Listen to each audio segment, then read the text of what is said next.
Distribution filming Revelation Perth International Film Festival 2012. Let's go find some people to speak to. Hi guys, how are you tonight? Very well. Just gonna get you guys to introduce yourself to the camera for us if that's alright. Yeah, okay. I'm Ella and I'm a producer. I'm Cal and I'm a writer at Screen Academy. And have you been to Rev before? Yes. No. Okay. What do you expect out of coming to Revelation Film Festival then? Wonderment and inspiration. Yes, very much the same every year. Hi, I'm Natalie. Come to Revelation Film Festival to see what I can see. I'm Jenna Clark, WA Today's lifestyle, watoday.com.au's lifestyle and entertainment reporter, and I'm very excited to be here at the Revelation Film Festival's opening night. That's great. Have you been to Revelation before? I've been to a few of them. This one I'm particularly excited to, especially looking forward to seeing Crispin Glover's films and one of his hour-long monologue, which I'm really looking forward to. And I'm also looking forward to seeing Emily Blunt's film tonight at the opening night. Greetings, my name's Matt de Koning. I work in the Perth film industry. I primarily shoot and direct documentaries about minority groups and take whatever else comes my way. Okay, that's good. And have you been to Revelation Film Fest before? I've been to Revelation for the past 6 years and I look forward to it every year. I love it. Love it to pieces. And what do you normally expect out of Revelation? Rock docs. There's got to be rock docs. If there's no rock docs, I'm not happy. I pretty much come for all the documentaries, so I just want to see diverse stuff. I want to see stuff that's not in our language. I want to see rich people, poor people, crazy people, drunk people, the lot. I want to see people. Learn more. That's what I love. Ready? You're always ready. I guess so, yeah. All right. I am not. Good. All right. Do it. Okay, without pulling faces. Okay. All right, without pulling faces. Hello. Hi, how are you going? I'm good. How are you? Oh, pretty good. You know, coming down with a bit of a flu, but you know, it's recovering a little bit from fluiness. Yep. Have you been to Revelation before? Yes, I have. I've been to Revelation the last 4 years now. So, yeah. And what do you normally expect out of Revelation?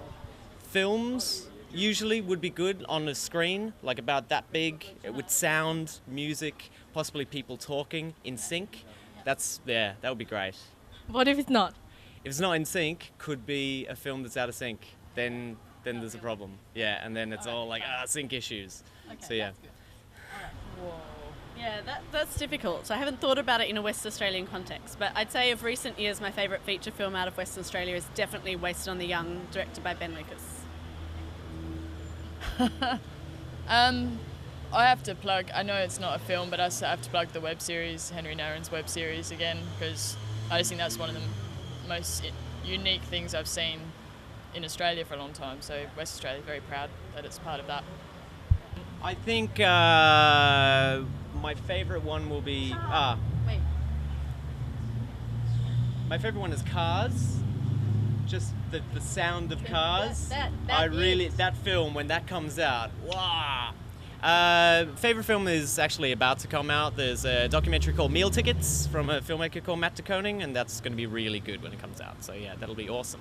If you get a budget to make any film that you want, what would that be and what would that be about? Oh, jeez Louise. I don't know. Big budgets scare me.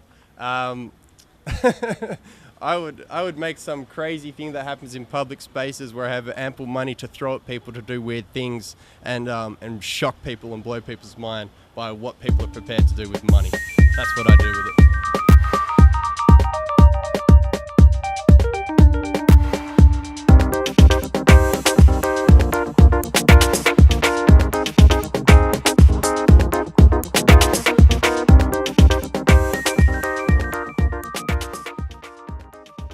We have here Mr. Michael Favell, the head of On Eyes Entertainment, and the company is specializing in international sales distribution for film. Mm-hmm. And according to your experience, how do you see Australian film going in terms of international markets? Sure. Well, I think within Australia, Australian films seem to have a bad reputation. But internationally, that's not the case, largely because only the best of Australian films make it internationally. So Australian films are very well regarded internationally. And I think the only problem with Australia is that every film that's financed within Australia, as part of its financing structure, it needs to have a theatrical release. And therefore, even the films that are not necessarily worthy of a theatrical release have to get a theatrical release, and then that carries over some negative connotations to audiences when they think about Australian films, because they think about every Australian film that's ever made, let alone just the good ones. Do you think the new technology is changing the way or the behavior of the audiences at all? People now expect to be able to watch what they want when they want. I mean, we still put out a schedule, and television is still driven by water cooler TV, certainly with the commercial channels. That's why they have, the Master Chefs and The Voice and those sort of programs, because they are programs that people need to watch that night. But we put our programs out on whatever device we can, because we want to go to where the audience can find us. So my programs are all on iView for 2 weeks, that we have them a couple of times on the channel, and we get a lot of our audience on catch-up. So we put programs where our audience can find it, whether it's on mobile phones or on tablets or indeed on television. I mean, you can watch ABC via your PlayStation. I believe that because of Facebook and Twitter and YouTube is only 8 years old, a lot of new opportunities are arising, iTunes being another one, Amazon online, and we are seeing the whole industry changing dramatically. And I'm all about trying to find out how we as filmmakers can monetize, so our film can come out there, but also how we can connect with our audience, and how we can crowdfund, and how we can get distribution for our films once they're completed. And I believe this is the most exciting time ever to be a filmmaker, because you can literally shoot something on your iPhone and put it up for the whole world to see it the day after.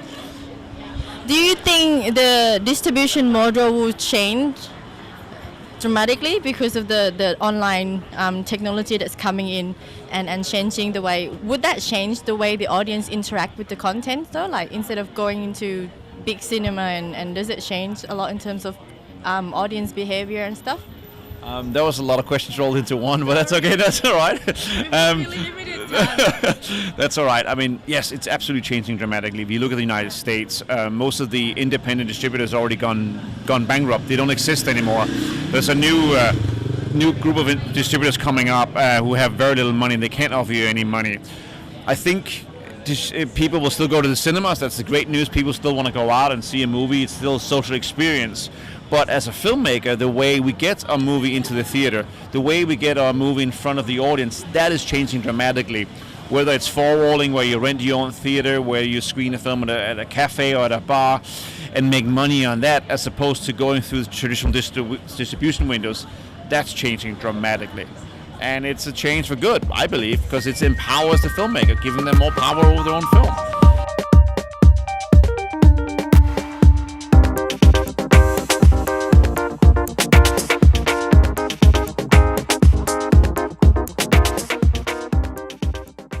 I see that there's an absolute revolution happening in the industry, and that the workshop today really showed me that there's so many different opportunities that filmmakers can use to get their film out there, to be in control of their film, more to the point, and to be able to make money doing that.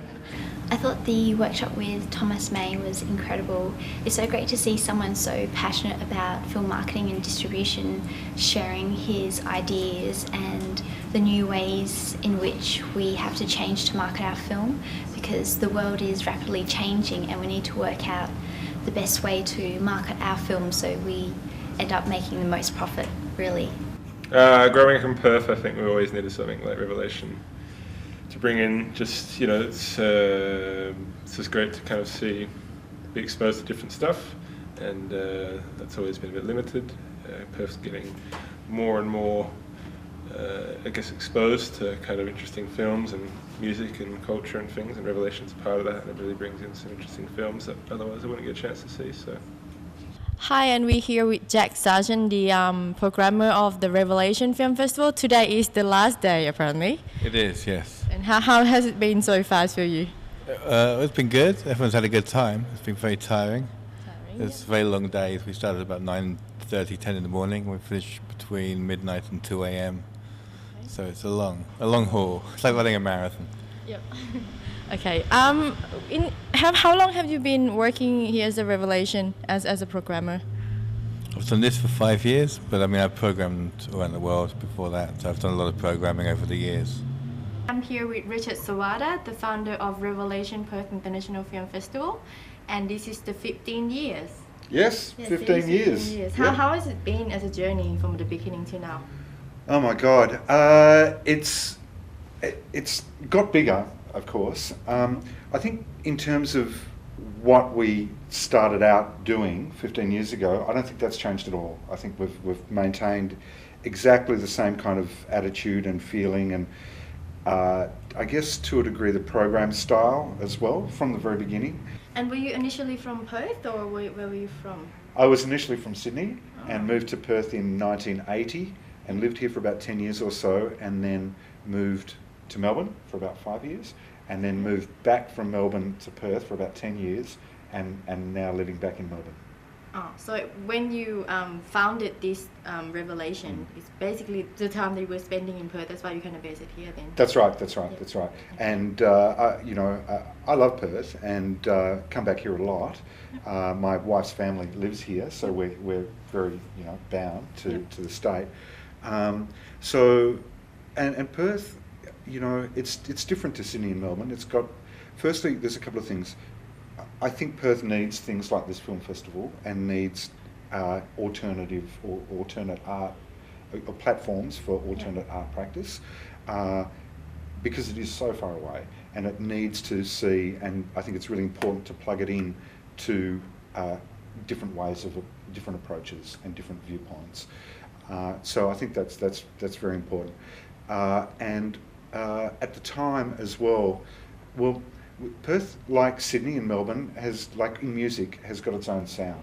It's got its own sound. Yeah. And I think this film festival has a real Perth sound. Yeah. It's different to the other film festivals. It's got a different feeling. It's obviously not as big, but we don't try and be big. We've really resisted expanding quickly and expanding at all, actually, and just keeping it really focused and really tight. And do our best to relate it to not necessarily the way Perth thinks, but probably the way Perth doesn't think. Yep. That's what we're trying to do. Is there anything that you think you haven't done, or do you like to do in the future, maybe?